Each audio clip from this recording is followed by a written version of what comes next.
Today's a really important day in Jewish history. On this date in 1943, Jews mounted the Warsaw Ghetto Uprising in the Jewish ghetto in Poland. It's probably the best known act of Jewish armed resistance during the Holocaust. Knowing that the ghetto would eventually be liquidated and everyone there killed, Jews planned and orchestrated a brilliant offensive against the Nazis. Brilliant because it was wildly successful in terms of the initial assault and in holding off the Nazis for a sustained period of time and picking them off. Around 300 Nazis were killed by Jews in the Warsaw Uprising using guns and homemade explosives, which they'd managed to smuggle into the ghetto and also build. They held off the Nazis for more than 27 days, killed around 300 of them, and of course the outcome was preordained because the Jews knew they had no chance against the massive Nazi war machine. 7,000 Jews were killed in the Warsaw Uprising and another 7,000 deported to concentration camps as a direct result of the uprising.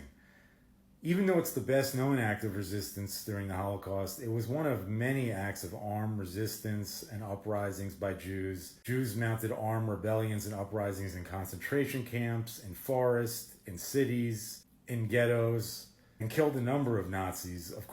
In addition to the Warsaw Ghetto Uprising, some of the most successful Jewish offensives occurred in battles involving the partisans. The partisans were the groups that often fought from forested areas and waged guerrilla attacks on Nazis and their allies. Jews played a key role in partisan factions all across Europe during World War II. And the Jewish partisans also deserve to be recognized and honored, along with the Warsaw Ghetto Uprising participants. Now, in addition to armed uprisings, Jews participated in all sorts of acts of resistance, whether it was working in the underground, smuggling secrets to the Allies, carrying out sabotage operations against the Nazis. Some of the most successful sabotage operations during World War II were carried out by Jews in Nazi-occupied Europe.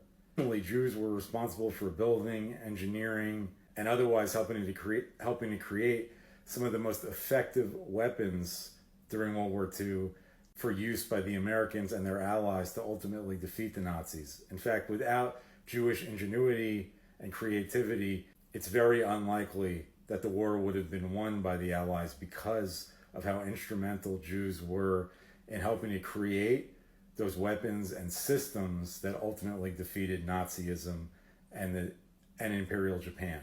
So I just want to take today to honor the participants who fought so bravely in the Warsaw Ghetto Uprising and all of the Jews, all of our ancestors who participated in acts of resistance during the Holocaust and those for who they were fighting. May their memories all be a blessing.